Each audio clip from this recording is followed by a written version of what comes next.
Well, greetings and salutations, everybody. Welcome to my YouTube channel. My name is John Campea, and this is a companion video. What are companion videos? Well, I'm often glad that you asked. See, every day on the John Campea Show, Monday through Friday, we take the first half of the show to take predetermined topics, but then we take the second half of the show to take your live comments and questions. However, we usually don't have enough time to get around to all the live comments and questions that get sent in, but I want to make sure if you supported this channel and you sent in those questions, that you don't have to wait too awful long to get them answered, so we gather them up and we address them here on companion videos. And as we do once in a while, it is Thursday evening right now, and we're actually streaming this live. Just decided I was getting set to do it. And I thought, you know what? Got enough time. Let's stream live so everybody can jump in the live chat, talk with each other. Hello, Colby and Ultra and Michael and Rajan, Mr. A, Anat, Wolfwood, everybody in the live chat who's in there already. Good to have you guys here. So let's not waste any time, shall we?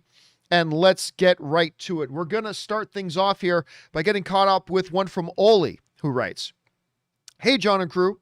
According to Screen Rant, Flash producer Barbara Muschietti asked people to stop sharing the unofficial photos of Supergirl on the internet. Wouldn't it be better just to release an official photo before filming outside? Let's be honest here. Filming a comic book movie outside in the streets of London in 2021, someone will bring a camera. And it's not like it's the first time leaks set photos of costumes, faces, or some form of criticism from fans, and it won't be the last." No, you're dead on right about that.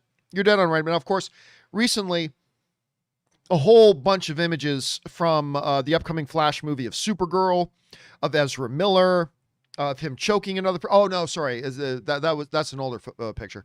Of Michael Keaton, obviously dressed up as Bruce Wayne.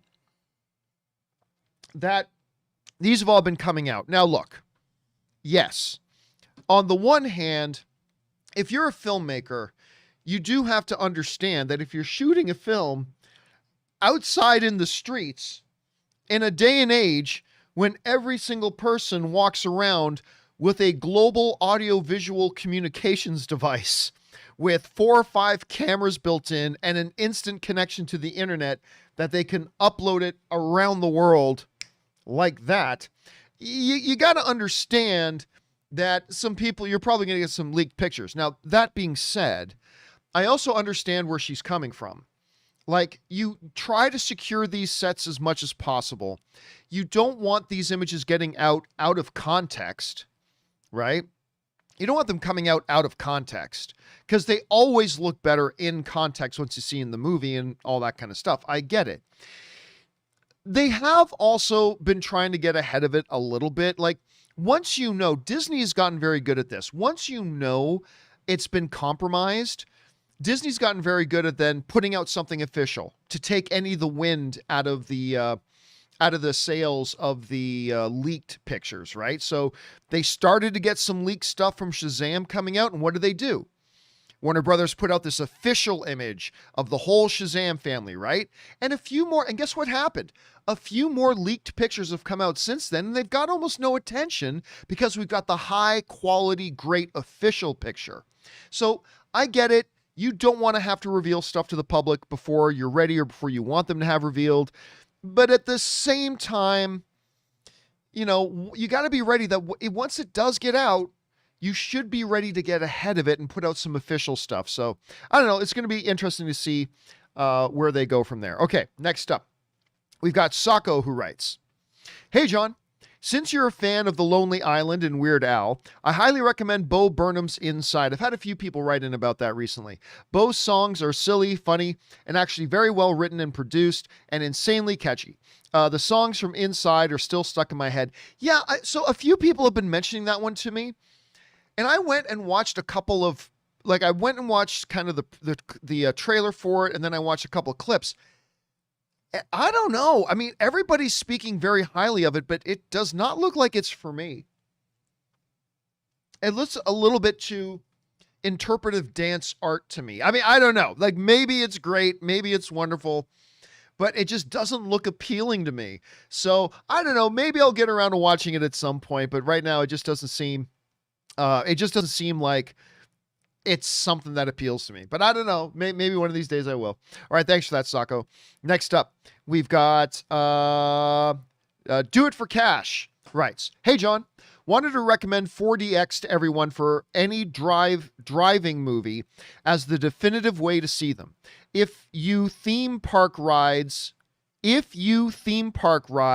an absolute thrill. Baby Driver was like a religious experience. Top Gun Maverick trailer in 4DX was also amazing." Yeah, listen, somebody else asked about 4DX, which I believe is a Cinemark thing, right? I have never been in a 4DX theater, but I keep hearing that I'm not really big on gimmick stuff like smell-o-vision, they used to test stuff like that back in the 80s or 60s or whatever. But I've heard a lot of people say the 4DX experience is actually pretty immersive. And the unfortunate thing is I don't have a 4DX Cinemark right around me anywhere, but at some point I'm going to want to try it myself. Thanks for the recommendation on that, Do It For Cash. All right. Next up, we've got Bojacks, who writes, "Well, John, you're in luck. You said you would watch Gangs of London if you didn't have to pay for another service, and you don't. It's available on AMC, which is on YouTube TV. Well, there you go. Would like to hear how the fight scenes compare to Warrior for you. I doubt they compare very well, but I've heard they're very good. But you know what? Yeah, I think I'm going to give Gangs of London a try. I've had now enough people write in and tell me, especially since I like Warrior. Well, sorry, I love Warrior. But I do think I'm going to give it a shot. And now that I know that I can just load it up on YouTube TV, makes it all the easier. Now, I'm not quite sure when I'll get around to it, hopefully sooner rather than later. But yeah, I'll be checking it out here pretty soon. Thanks for adding your name to the recommendation list there, Bojacks. All right, next up, Dakota writes, "A movie scene that always got to me when I watched it after 9/11 is the last scene in Stallone's Daylight." Man, not a lot of people bring up Daylight very often. That's not a movie that gets brought up very often. When the camera pans up from the first responders only to show the Twin Towers, with the movie then fading to black.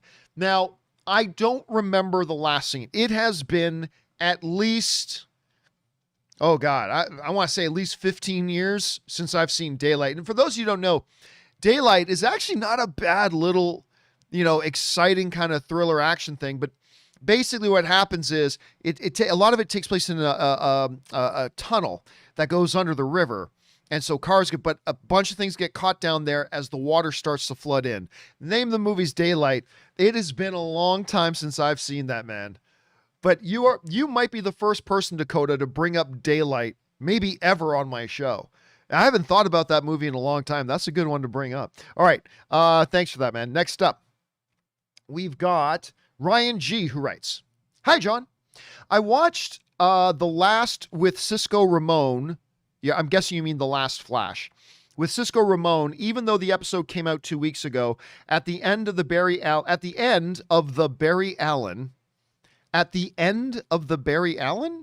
and Team Flash were singing Poker Face. It was so great. Everyone will miss you, Cisco." Yeah, listen, I have not watched an episode of Flash. I didn't even realize this until now. I'm just realizing it. I haven't watched an episode of Flash since they announced that Cisco and Wells were leaving. I mean, listen, I am already kind of tapped out on Flash. Not that it's gotten terrible. It's just that it's had a long run and I've enjoyed it a lot. Yeah, I've enjoyed Flash very much, but once I already felt like it was running out of steam. And then when I heard that Cisco and Wells were leaving, and the dude who plays Cisco has kind of been like the heartbeat of this show for me. He brings a charm to the show that it really needs. And when I heard he was leaving, I was just like, then why are you bothering doing another season next year? And I still wonder that. Anyway, and I didn't even realize that finding out they were leaving the show, it subconsciously took all the wind out of the sails for me, and I haven't even watched another episode since, so I haven't even seen it. But knowing that is his last one, I will have to go back and watch it because I have really enjoyed him on that show very much, and I hope for good things for him moving forward. All right, next up, we've got, who do we have next? We have Jeff Curley, who writes, "I've got nothing to back this up, but what if the variant is actually a young Frigga? I've thought about this. I've thought about this. Thor's mom, who broke the timeline because she was upset when Odin brought Loki home. Maybe she didn't want to raise someone else's child.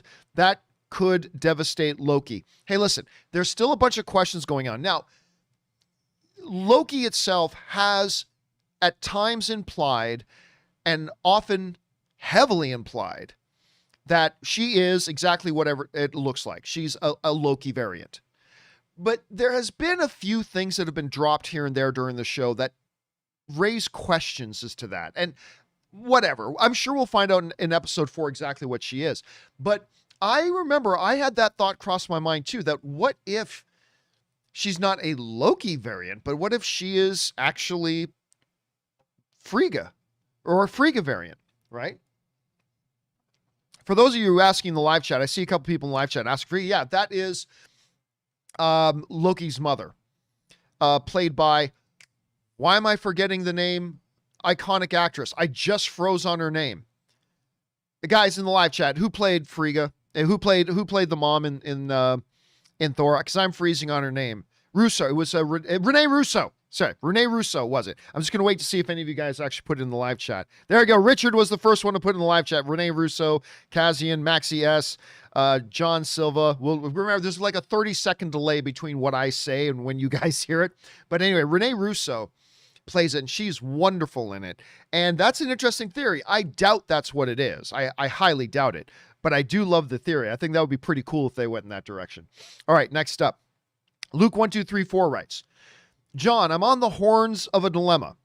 I love supporting my local comic book store by purchasing physical copies of comics. But at the same time, I now have 16 short boxes full of comics. Should I go digital? And do you or Ann still buy physical books? All right, so I'm not going to tell you what you should do, because that's a very individual choice. I will tell you what Ann and I do. Ann and I do not buy physical comics.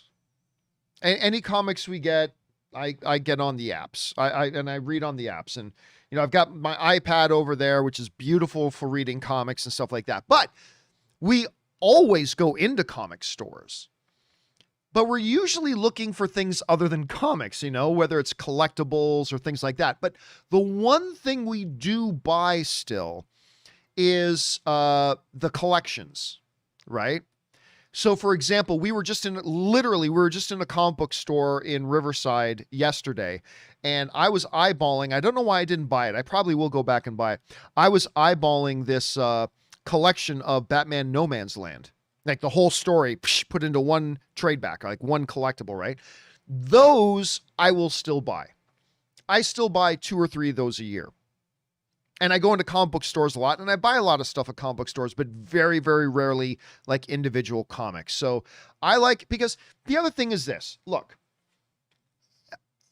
everything that you've got in those 16 long boxes, right? I can fit that times 100 on here, and I can walk around with my comic book collection always in my pocket.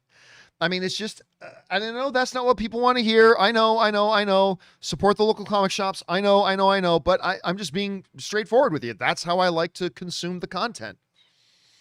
But I still love going to comic book shops. Ann and I, whenever we're out and we even just see a comic book stop, we'll stop what we're doing. We go inside to see what they got. But that's that. But as far as to you is, should you just go digital? It's really up to your preference. Like, I know some people that like physically holding the comic books in their hands and turning the pages and stuff like that. And if that's you, then you should stick with physical. If that's not as big of a deal to you, like it's not to me, then maybe you need to go digital instead of physical. But it's an individual choice, and I'm sure you'll make the right one for yourself. All right, next up. Thanks for writing in, Luke. Richard writes, hi. First time watching since WandaVision. Well, it's good to have you here, man. I don't know if I'm way off, but do you think it's a coincidence that the judge is in the show, and you're talking about Ravonna, I'm assuming here, and she is the love interest of Kang in the comics? To a degree, it's a very complicated story in the comics, but yes. Do you think we will get Kang here? Well, that's been one of the theories for a long time. One of the theories has been, one of the timekeepers in the illustrations looks an awful lot like Kang. So there are some people who believe Kang is one of the timekeepers. So I don't know. Look, again, you always got to remember, the comics are the comics, the shows and the movies are the shows and the movies. Just because something happens in one doesn't mean that's the way they're doing it here. But I don't know. I used to think there was like a 30% chance that we'd get Kang popping up. I'm going to still say it's possible, but I'm going to lower that down to like a 5 to 10% chance. 5 to 10% chance that we'll get him. So we'll see. We'll see. All right. Thanks for writing that in, Richard. Next up, we've got James Argento who writes, RIP Buffalo Sabres legends Rene Robert ended with Leafs. He was part of the French connection with fellow Quebec natives Rick Martin and Gilbert Perreault. The line scored a combined 738 goals from 1972 to 1979, an average of 105 goals over 7 seasons. And that was back in the era when you didn't only have the great iconic players, you had great iconic lines. And a line is the combination of a centered left wing and a right wing, like lines. And the French Connection was one of the huge ones. And then there was what was the one? Any of you guys in the live chat remember this? The Kings had a massive, massive iconic one. It was Marcel Dion, it was Taylor, Dion, and I'm forgetting the name of the last guy who was on that line. But I'll be impressed if any of you guys know the name of that line. And who was the third guy on that line? It was Taylor, Dion, and I'm freezing on the last guy.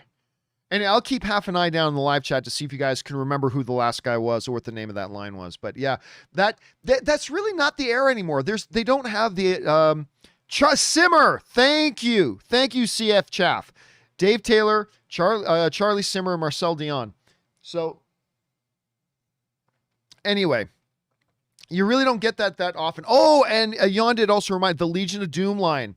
Renberg, Lindros, and John Leclerc back in the Philadelphia when Eric Lindros played on the Flyers there. Yeah, so anyway, all cool stuff. All cool stuff. Anyway, yeah, and heard about that. Thanks for bringing that up, James. That's a good thing to bring up, man. All right, next up, Willow writes, I remember you saying that seeing too many Zillow commercials caused you to hate Zillow. Do you think the same happens for movies, where too many trailers and spots end up turning off the audience?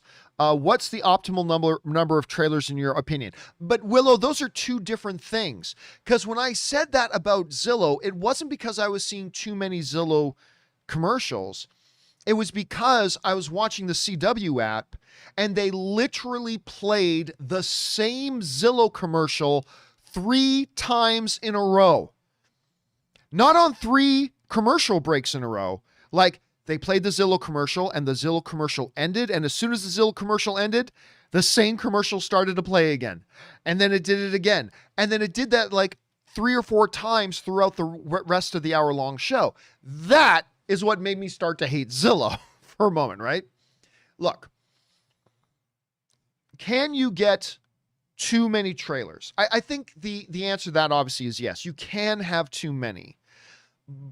But that's very rare that I find that happens. Like when you go back to The Amazing Spider-Man 2, where when it was all said and done, I think like 50 something minutes of the movie were revealed in all the various commercials and trailers. But I think it's rare. But again, the situation of the Zillow commercial is completely different from the situation of trailers and things like that for movies. I think it's a totally different thing. But listen, you know what had more trailer spots and commercial spots booked than any other movie in history? I'll see if any of you guys know this. This is a verified marketing industry fact. Do you know what movie holds the all-time record for most reserved trailer and commercial spots during its run? It wasn't Titanic. That's a good guess though. That's a good guess. Peter's guessing Titanic. It wasn't Titanic. That's not the movie that holds the record. I'll give you guys another second to see if you're able to come up with it here as I take a sip of my soda here. It wasn't Avatar. It wasn't Godzilla 1997. It wasn't Star Wars. It wasn't Lord of the Rings. And Kazian gets it. Avengers Endgame. They also had the biggest marketing budget in the history of film for that one. It like, I think it got in close to the $250 million range. Like, it was obscene. It was absolutely obscene. And Bleach is saying the anniversary. Of course, that's my movie. Yeah, that one did not quite as big of a marketing budget on that one. But so with Endgame, they literally bought more TV spots than any other film in history. That didn't seem to hurt Endgame. So it's all about your approach. How do you space them out? Varying the content. I think there's a lot of different aspects that go into play there. But yeah, there you go. All right, thanks for that, Willow. Next up, we got Deshaun, who writes, hello, John. I feel like the only person still interested. Let me try this again. Hello, John. I feel like the only person still interested in what exactly happened with Ezra Miller. We were just talking about Ezra Miller. What happened with Ezra Miller and the girl he choked. From all that I know, Warner Brothers and Ezra have avoided talking about it. Honestly, it's really affected my excitement for The Flash. And it should. Look, if you go back, I said exactly the way Warner Brothers was going to handle it. The way Warner Brothers was going to handle Ezra Miller actually being caught on camera, laying hands on a woman, putting his hands around her throat and taking her down to the ground. Warner Brothers' philosophy and strategy was, shh, nobody talk about it. Because the audience has such a short attention span. Like, seriously, the audience has the attention span of a 4-year-old child. Jiggle some keys in front of them. Ching, ching, ching, ching. Ooh, look, everybody. Oh, look, we're going to put out the Snyder cut. Ooh, ching, ching, ching, ching. And everybody's like, oh. And that was Warner Brothers' philosophy. We said that from the beginning. That's exactly what Warner Brothers was going to do. And that's what it was. Don't even address it. Don't even talk about it.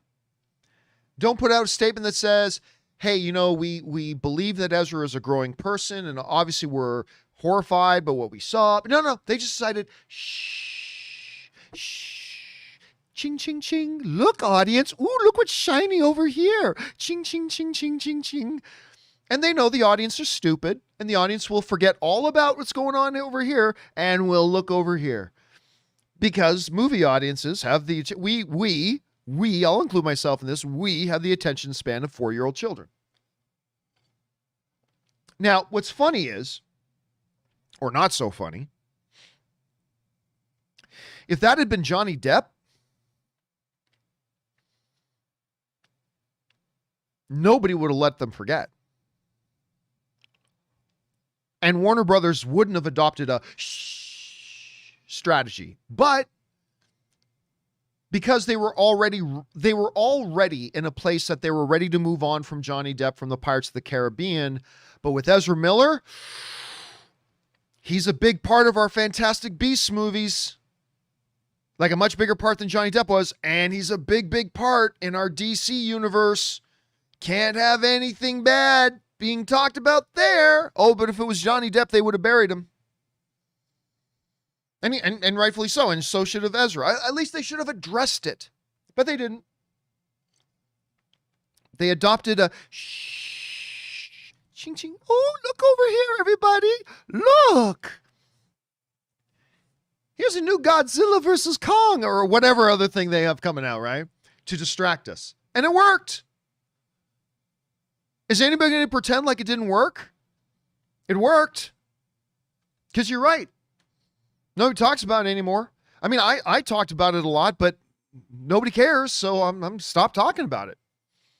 And listen, and I say that as you guys know, I have been as an Ezra Miller fan from day one that he appeared, even in the theatrical version of Justice League. I like Ezra Miller playing Flash. I like him very much playing Flash. I dig his Flash. But yeah, it's I think it is a sad commentary on the industry that they thought we shouldn't even address this.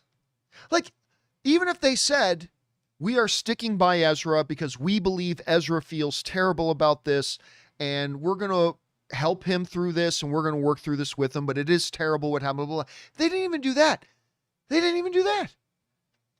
So I think it is a really sad commentary, number one, on the industry, that the industry knew they could just go, shh, and that's the way they decided to approach it.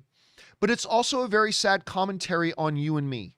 It's a very sad commentary on the audience that we were just so quickly and so easily willing to look the other direction when something like that happened. ching, ching, ching, ching. And we just, oh, shiny.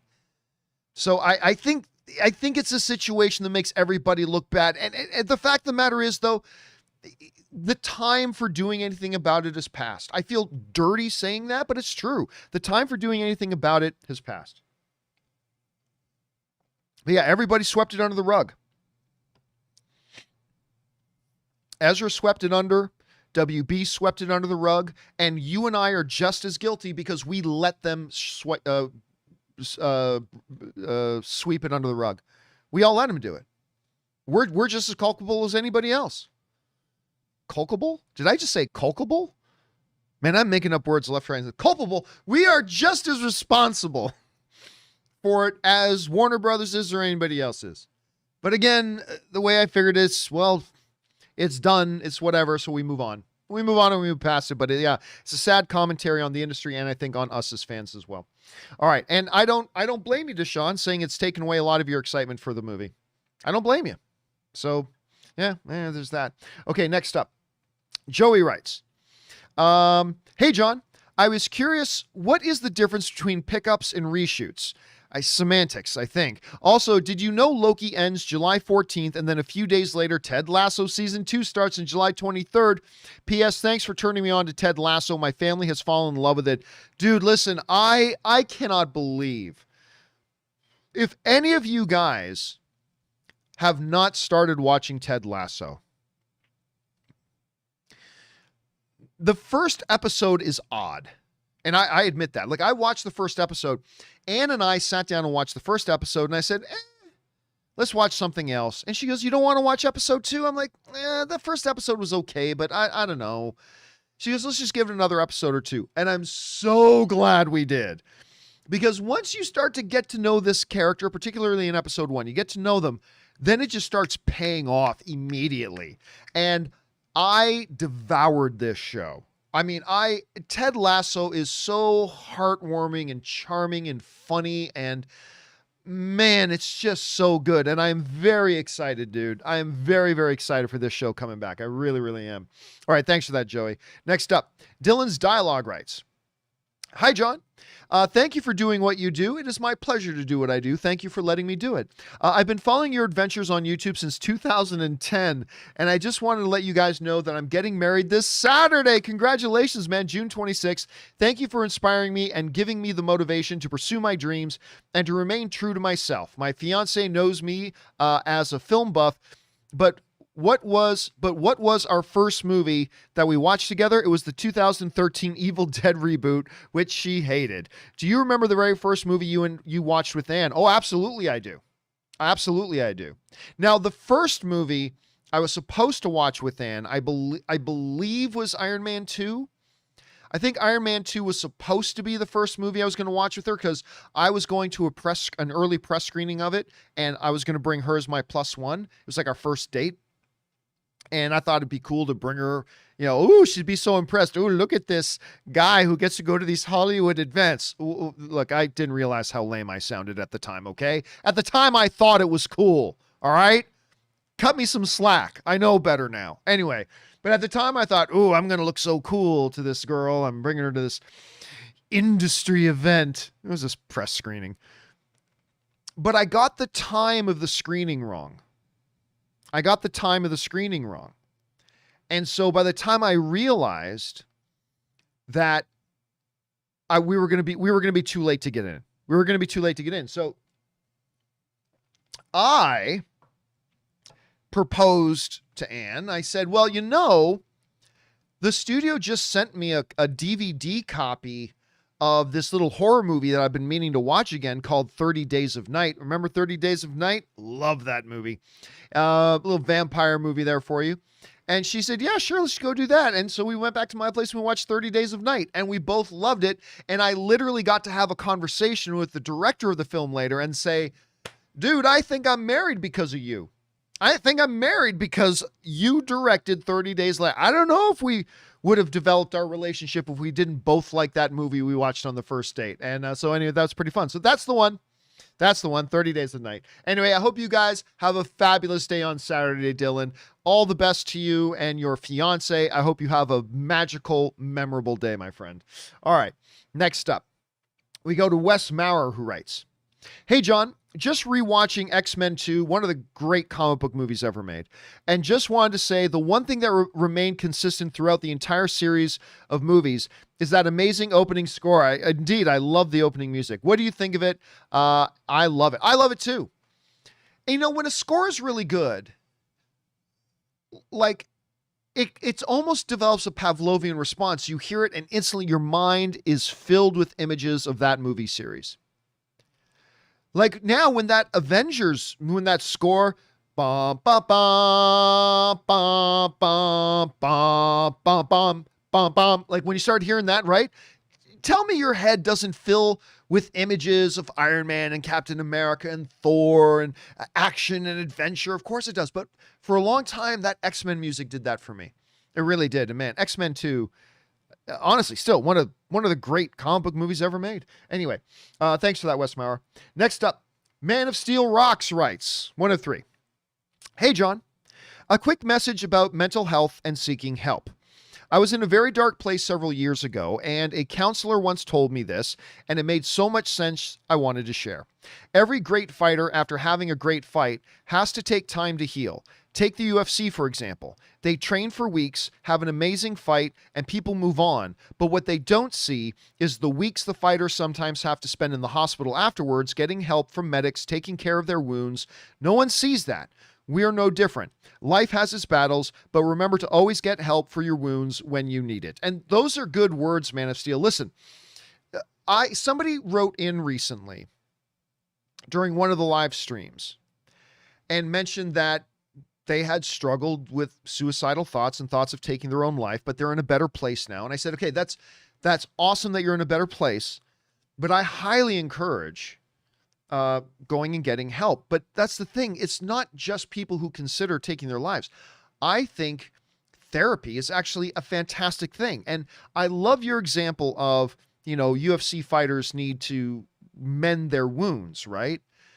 I like to even go before that. And by the way, Mr. 47 sends in a super chat badge in the live chat. Thank you, Mr. 47. I appreciate that. To me, it's about, look, physical health and strength and mental health and strength. There's a negative stigma, particularly we as men. And I mean, I can't speak for women because I'm not a woman, so I can't speak to that. But particularly, I find we as men, we have this negative stigma attached to the notion of therapy. It's almost like we see it as, it's some kind of weakness. It's a sign of weakness. But here's the stupidity of that way of thinking. Why do you go to the gym? You go to the gym because it builds your health and it makes you stronger. And we never look cross-eyed at people going, you going to the gym, that's a sign of weakness. No, it's not.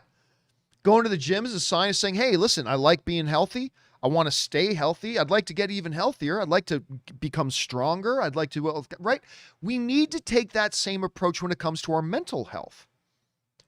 And like going to therapy and finding a professional counselor or someone you can talk to me, that is the mental equivalent of putting in your time at the gym, getting on the treadmill, lifting the weights. It's putting in the work to make sure you stay as sharp as possible, as mentally healthy as possible, and mentally stronger.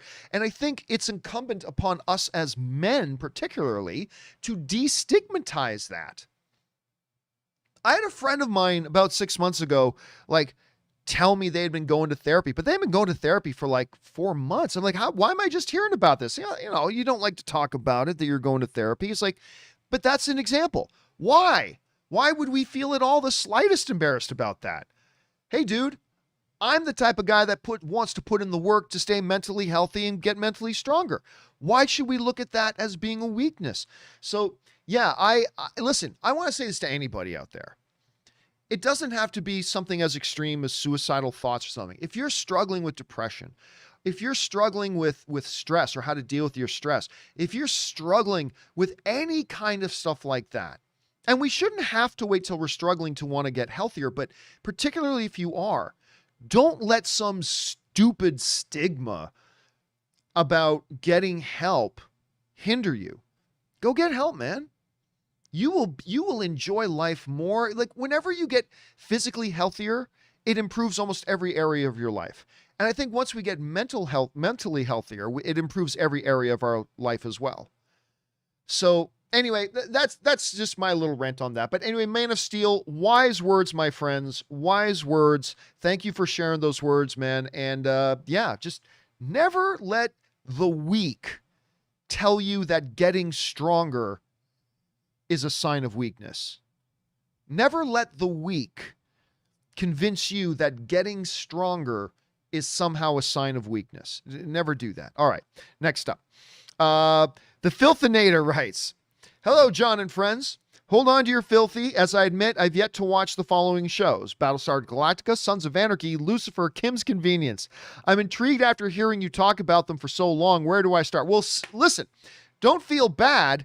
I, for one, am incredibly jealous that you get to do something I will never get to do again for the rest of my life. You're going to get to watch Battlestar Galactica, Sons of Anarchy, Lucifer, and Kim's Convenience for the first time. I'm never going to get to do that again. So I'm not looking down on you for that. I'm envious. Envious, I tell you. We're to start with any of them. But if you're into sci-fi and things like that, I would say start with what I consider to be the greatest television show of all time, which is Battlestar Galactica. Not the original 1970s one, but the Ronald D. Moore remake. It is, I believe, the greatest television show ever made. Sons of Anarchy is also in my top 3, but I would say start with Sons. Well, I mean, you can go with any of them, but I would say start with Battlestar Galactica. Start with Battlestar Galactica. And again, I envy you, my friend. I envy you. All right, next up. Alex Detman writes, hey, my friend, it's your favorite hospital worker and good. Oh my gosh. And Alex also tipped in like $50. Thank you, Alex, for supporting our channel on that level. I remember that. Yeah, you were the one who sent me pictures with you and some of the patients there as well and watching the show. Thank you so much for that. I still love those pictures. Anyway, hello, my friends, your favorite hospital worker in good old Chicago. Long time no talk. Please forgive. I loved your rant on Disneyland. Oh, don't even get me going on the Disneyland thing again. And I agree. But I have a loophole for you and Ann. My cousin works at Disney. Oh, yeah, you sent me an email about this. I remember this. My cousin works at Disney World Orlando. He extended the offer to visit. They have select weekends where employees get to bring guests, and he has offered you guys any weekend you choose where you are able to enjoy all the rides and attractions since he sings for the Sons of Liberty. Sent the details to your email. It's good to be back. Well, I saw that and I showed that email to my wife, by the way, and I got the pictures as well. I showed that to my wife. Now, of course, there's a big catch to that, right? I'm in California. Disney World Orlando is obviously in Florida. And by the way, Edmund Dante sends in a super chat badge in the live chat. Thank you, Edmund. I appreciate that, man. We would literally have to get on a plane and fly across the country in order to be able to do that. And I don't really have a lot of time to take away, and Ann doesn't have a lot of time to take away either, unfortunately. So, but listen, it is something we will ponder and consider. It was a wonderful, wonderful offer. If we can figure out a way to make it happen, we will. But it is a little bit challenging. It's challenging for us to get up and fly all the way across the country. But thank you for that, man. I really, really appreciate it. Good to hear from you again. And I hope things are going great at the hospital, man. I really do. Thanks for writing that in. Very generous, dude. And extend my thanks to your cousin as well. Please do. All right. Next up. Where are we at? We're at Victoria Orozco. I'm sure I'm mispronouncing that. Forgive me, Victoria. Wow. This Loki show is like a virtuoso performance by Pavarotti at the Sydney Opera House. It's beyond anything we've seen before, truly. Imagine in another universe, you and Rob are females with your respective boyfriends and such. So much to ponder. Yeah, listen. I was not a big fan of episode 3. All right? That I made that very clear. I was not a big fan. I think out of the 18 episodes of MCU television that we've had on Disney Plus so far, and we've had 18 episodes, I believe 9 for WandaVision, 6 for Falcon Winter Soldier, and now 3 for Loki. I think Loki episode 3 was the weakest of all of them. I really do. It had a couple of redeeming moments, absolutely. I didn't hate it, but I thought it was the weakest of that. But that notwithstanding, like, forget that. I am loving this show, even though I'm not a big fan of episode 3. But the first 2 episodes were so damn good. I cannot wait for episode 4. I am really, really loving it, Victoria, and I'm glad you are enjoying it as well. And by the way, Mal3D sends in a super chat badge in the live chat. Thank you, man. I appreciate that, my friend. All right, next up, we've got Leon the Professional. Let's see if he's got a little Queen Amidala running around with him there. Anyway, it's Fast 9 week. Yay. And I'm excited. Good. I'm glad you're excited, man. It's currently fresh and my local theaters are selling out fast. All Dolby and IMAX showings are sold out, so I'm stuck with a regular digital viewing. Guess I'm not the only one excited to be back in the theaters for Fast 9. Yeah, listen. Fast 9, it should make a lot of money. It should. And it's a big screen. I understand. Hey, listen, nobody was more excited to go see Fast 9 than me. You know, I love Fast 4, 5, 6, 7, and 8. Big fan of the Fast and Furious franchise. Obviously, I'm a massive fan of Vin Diesel. But yeah, I gotta tell you, man, I hated this movie. Like, it's awful. Like, truly despicably awful. And you know what? I came across a guy I know, some of you probably watch him, but a guy I know by the name of Chris Stuckman. Chris put out his review of Fast 9. And I gotta say, he just said everything that I said about it, but he articulated it really well. And so forget what I've been saying about Fast 9, other than the fact that it's just possible. I mean, it's just impossibly awful. Impossibly awful. It's like dog vomitly bad. It's horrible. Anyway, I would say I would point you towards Chris's review, not just because he agrees with what I say, but he articulates it quite well. He articulated the thoughts quite well. And I would really say go and check out that review as well. But yeah, man, I say it as a big fan of Fast 4, 5, 6, 7, and 8. This movie's terrible. But listen, all film is subjective. All film is subjective. And that means I truly believe some of you guys are going to love it. And if you do, that is great. That is awesome. Go check it out. And if you enjoy it, you enjoy it. And don't let me yuck on your yum. But as a fan of the franchise, and, you know, Robert, I think I went to go see it with a couple of buddies. One of them was Robert Meyer Burnett. And as much as I dislike it, Robert hated it even more. And you know how big of a fan Robert is of the Fast franchise, right? He hated it more than I did. But at any rate, I want to see movie theaters full. I want to see people going to the movies. And I hope if you're going to go see Fast 9, and you should, because it's a big bombastic kind of movie, go see it. And I hope you have a good time. I hope that you are able to have what I was not able to have. I hope you're able to have a good time at it. But hey, anything that brings people to the theaters, I'm all for. All right, next up, we've got Spark the Director, who writes, I finally watched Lovecraft Country. Very impressed with that show. At first, I was like, I can't get into this. Then I kept watching. I was like, what the hell am I watching? It was like Indiana Jones meets Pirates of the Caribbean meets True Blood-ish. I can't stop watching it, though. You know what's funny? I watched the first episode of Lovecraft.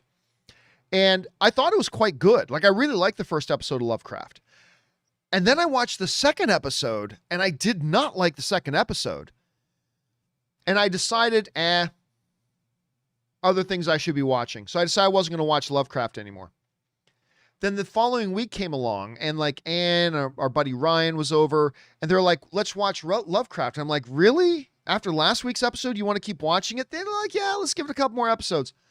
I'm like, all right. And again, kind of like Ted and Lasso, totally glad we stuck with it, because I loved every episode after that. I thought it was a very creative, imaginative show. Not a perfect show, but I really enjoyed it. And of course, Anne's sorority sister, Jamie Chung, is in it. She's fantastic in it, by the way. So yeah, there you go. I love that. I'm glad you brought it up. All right, let's see. Next up. I see a couple people ask me, like Gribbett has asked me, did I see the Shang-Chi trailer? Of course I saw the Shang-Chi trailer, but I'm not going to talk about it right now. That's something for me and Rob to talk about tomorrow. And man, do I have some things to say. With a big smile on my face. Do I have some things to say? But we'll talk about that tomorrow. All right, next up. Where are we at here? We're at Holland Love, who writes, one of two. Fast 9 was horrendous. I truly cannot believe they spent so much money on that movie. I had a headache from rolling my eyes so much by the end of it. Characters pointing out absurdity was not self-awareness. It was akin to flipping off the audience. It was unfunny. One chuckle at the minion line towards the end. The characters lacked charm. There was no stakes. Nothing got resolved. The writing was terrible. Dom is the love child of Superman and Riddick. This movie doesn't deserve anybody's money. Well, listen, Holland, I get it.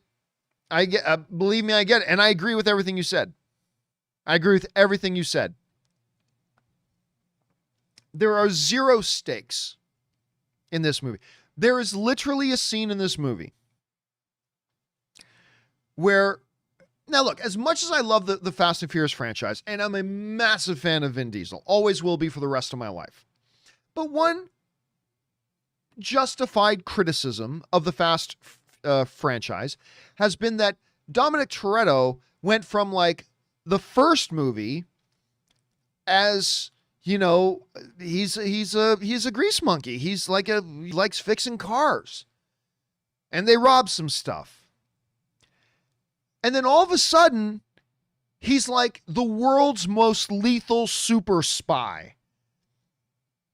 And he can fight anything and anyone and win. In Fast 9, they take it up to an entirely another level. You see pieces of it in the trailer, but what it is you literally have Dom decides to jump in to a fight and take on like 20 or 30 guys single-handedly. Single-handedly. And he kills a lot of them. Like he murders many of those guys as he's literally fighting 20 or 30 guys in a confined space all by himself. Think Captain America in the elevator scene times 5, right? So he's killing all these guys. And then as those guys finally start to get the upper hand, you know what Dominic Toretto does? There are these giant chains hanging from the ceiling.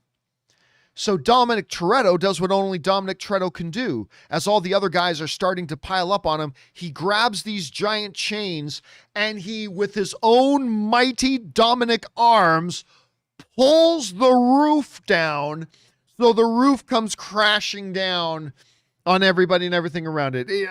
And the funny thing is, that's not even in the top 10 of the most ridiculously stupid things that they do in this movie. It's not even in the top 10. Dom taking on 20 or 30 guys by himself and literally pulling down the roof with nothing but his own arms to come crashing down and destroying everything and everybody. It's not even in the top 10 of the dumbest things in this movie. Not even in the top 10. Look, if you take my advice and go and check out Chris's review, he will articulate one of the things that I've been saying. Whenever people have been hearing me mention that this movie is just completely dumb, as if I had never seen a Fast and the Furious movie before. But John, don't you know that the Fast and the Furious franchise is supposed to be kind of silly? Oh, really? Oh, God, I never knew that. I've never watched any of the Fast and the Furious movies. Thank you for enlightening me. Of course I fucking know what the Fast and the Furious franchise is like. I love Fast 4, 5, 6, 7, and 8. I understand it. And I am telling you, they've gone way too far. You know, one of the things that again, the Stuckman says in his review that I really did like, and he articulated it well, was that when you're doing like the really absurd stuff, you keep kind of one foot or at least one toe in something that you could almost imagine it being slightly believable. Whether it was the giant safe being dragged through the streets in Fast 5, or whether it's the fight on the wing of a jet, or whatever, you can do really ridiculous things as long as some places along the lines you kind of keep one little toe on something that'd be like, even when you're jumping a car from building to building. Of course, that was ridiculous. But there's a 1 in a billion chance that maybe that could theoretically, maybe, like, as long as you keep one toe in the remotely plausible, it can all work and just be fun. But when you remove that toe and you just go full stupid, then the fun is gone. There's no fun in it anymore because it literally just becomes a Coyote and Roadrunner cartoon. That's all it is. It's just a cartoon now where there is no stakes. Nothing can or will ever go wrong. It just becomes preposterous and honestly insulting to the intelligence of the audience. And it's just too much to take. And I say that as somebody who has watched all the other Fast and Furious movies and had a hell of a lot of fun with the other Fast and the Furious movies, partially because they know not to take themselves too seriously. But there's a line and a difference between taking yourself too seriously and just becoming a Roadrunner cartoon. There's a line that separates that. I described it once as this. In the movie, some of you might have heard me say this before. In the movie Tropic Thunder, Robert Downey Jr.'s character is talking to Ben Stiller's character. And they're talking about playing like a mentally challenged individual. And do you remember the line Robert Downey Jr. says in the movie? Now, forgive me for using the language. I'm just quoting the film, okay? But you know that line that Robert Downey Jr. says, "Yeah, but you went full retard. Never go full retard." Remember that? I feel like Robert Downey Jr. was prophetically giving advice to the Fast and the Furious franchise, saying, yeah, in like 6, 7, and 8, yeah, go ridiculous, but never go full ridiculous. Yeah, do ridiculous, but don't go full ridiculous. And that's what Fast 9 is, man. It's full ridiculous. It's full on, dick out, waving it around, smacking you in the face, ridiculous. But listen, at the same time, all film is subjective. And if you go, I want you to have a blast. I'm just giving you my thoughts on it because that's my job. My job is to give you my thoughts, not to tell you what you should think. So if you go and you have fun with it, don't worry about what I said about it. You go and have fun and have a good time. That's what I wanted to do, and I wasn't able to. So hopefully you can have enough fun for the both of us. You know what I'm saying? All right. Thanks a lot for writing that in, man. Okay, next up. Where are we at here? That's the wrong button. Next up, we go to Nightmare on Ed Helm Street. I like that name. Nightmare on Ed Helm Street. Hey, John, I love HBO's Warrior. It's got amazing action, and the setting is not often seen in film and TV. Very true. Very unique in that way. The only thing I dislike is the acting from Diane Doan, Ma Ling. I think that's his sister, right? That's the sister. Are there any TV shows you love but dislike an actor in? Oh, I'm sure there's many. I'm sure there have been several or many. I can't think of them off the top. I don't walk around with the Rolodex of that in my head, but I'm sure there are probably several to many. I'm trying to think of another one that really stands out to me. I mean, I can think of them more in the terms of movies than TV shows, but there's one right now, but I don't know that I blame the actor or if I blame the writers. I watch the Sons of Anarchy spin-off show Mayans, which I really enjoy. And for those of you who watch Mayans, you know what I'm talking about here. There's a character in Mayans called Coco. And I can't stand that character. And I don't know I don't think it's because of the actor, though. See, that's the difference between what you're asking and the answer I'm giving. Because I don't think it's the actor. I think it's the writing of the character, which unfortunately, the actor often will take the blame for that, even though it's not the actor's fault at all. But yeah, I just don't. Oh, whenever this past season, Ann and I just finished watching season 3. Whenever the scene went to Coco, we were like, why are we back on Coco? Can we go back to any of the other storylines, please? But anyway, yeah, so there's that. Anyway, thanks for that nightmare. All right, next up. And the last one we'll take here today. This one comes to us from Sir Ivan Bennett, who writes, one of two. God damn it, I almost didn't watch Luca precisely because the media was so down on this movie. Well, that's not true at all. Hold a second here.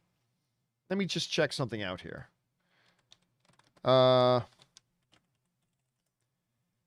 So Luca's got a 90% rating on Rotten Tomatoes. It's got a 90% on Rotten Tomatoes.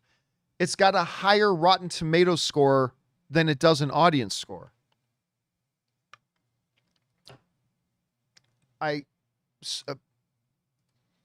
The media is so down on this movie. So, what score should it? I am just curious. What score should the media give it that is not down on it? Like if 90% is being down on it, what is good? Is anything like under 100% good? Anyway, no, Sir Ivan, the media is not down on Luca. If anything, I think they're too up on it, but the media has clearly been very, very kind to Luca. Anyway, precisely because the media has been so down on this movie, it's not as deep as Soul. Well, it's not as deep as Soul or Coco. I mean, that's a legitimate claim. I really don't think it is as nearly as deep as those. And yet, I thought it was warm, fun, poignant movie for kids. We spend so much time trying to convince the world that animation isn't just for kids, that sometimes we forget that it can be. Think of Luca more like a Miyazaki movie, like Totoro or Kiki's Deliverance Service. It's small, charming, and fun. If you have kids like kids or are still a kid at heart, go watch Luca for free on Disney Plus. Not a sponsored plug. Anyway, thanks for letting me rant. Keep up the good work, guys. Bring on the filthy. Well, I mean, again, Sir Ivan, I appreciate the words, but I don't know where you're getting this thing that the media has been so down on this movie. I've seen nothing but good things. And I am critical of Luca. I mean, listen, I've been very, very clear about this. I like Luca. In the world of thumbs up or thumbs down, I am a thumbs up for Luca. I like it. It is warm. It's charming. It's got a few laughs. It's a nice little movie.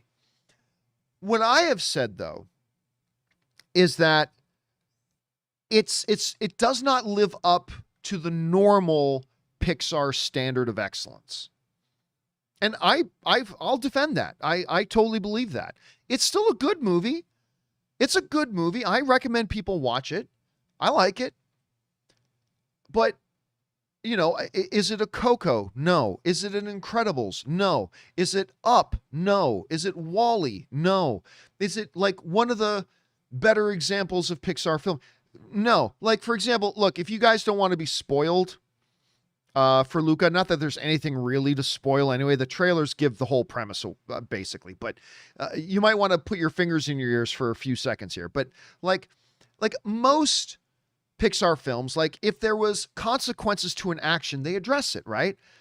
Like at the end of this movie, the people just discovered that there are sea monsters and they're just all just cool with it. It's like, oh, wow, look at that. There are sea monster people. Okay, cool. I mean, I'm like, what? Anyway, but beyond that, I just didn't find it nearly as funny or as charming or as insightful or as whimsical as a lot of other Pixar films are. But it's good. I give it a thumbs up. I like it. It's a fun little movie. Just, I kind of equate it with like something like The Good Dinosaur. It's a good little movie that I'm probably not going to go back and watch, every couple of years like I do with almost all the other Pixar films. But again, the media, I think, has been overly kind to it. But that's just me. It's all subjective. We all have our different opinions on it. And if you liked it that much, man, that is awesome. I liked it too. Just clearly not as much as you did, but I liked it. All right. Let's see here. Okay. So that's it. That's all the time we've got. Okay, guys. That will do it for this installment of the companion videos. Thank you guys, everybody, for jumping in and joining in here. I only gave you guys like 15 minutes of advance notice that we were doing this live stream. We got like 600 of you guys in the live chat right now, which is awesome and fun to see. Thank you for coming along for the ride with us, guys. And thank you to everybody who sent in those questions. Number one, because you gave us great fun things to talk about. But number two, you supported this channel as you did it. And all of us who are involved with the John Campea Show, thank you guys so much for that support. And listen, guys, don't forget, there are still more questions to come, but we'll get picked up on those on the John Campea Show tomorrow, right where we left off. We left off with Sir Ivan Bennett, so we'll pick right up from there once we get into the live questions part of the show tomorrow. And don't forget, guys, you can send in questions anytime you want. The sooner you send them in, the sooner they get read. Just go to the tip link that's down in the description of this video, or you could enter it in manually at www.streamelements.com/movieblogtv/tip. And thank you guys so much for your support. Okay, guys, that'll do it for me. Remember, do the four main things. Stay smart, stay safe, take care of yourselves, and take care of the people around you. That'll do it for me, guys. My name's John Campea, and until next time, my friends, bye-bye.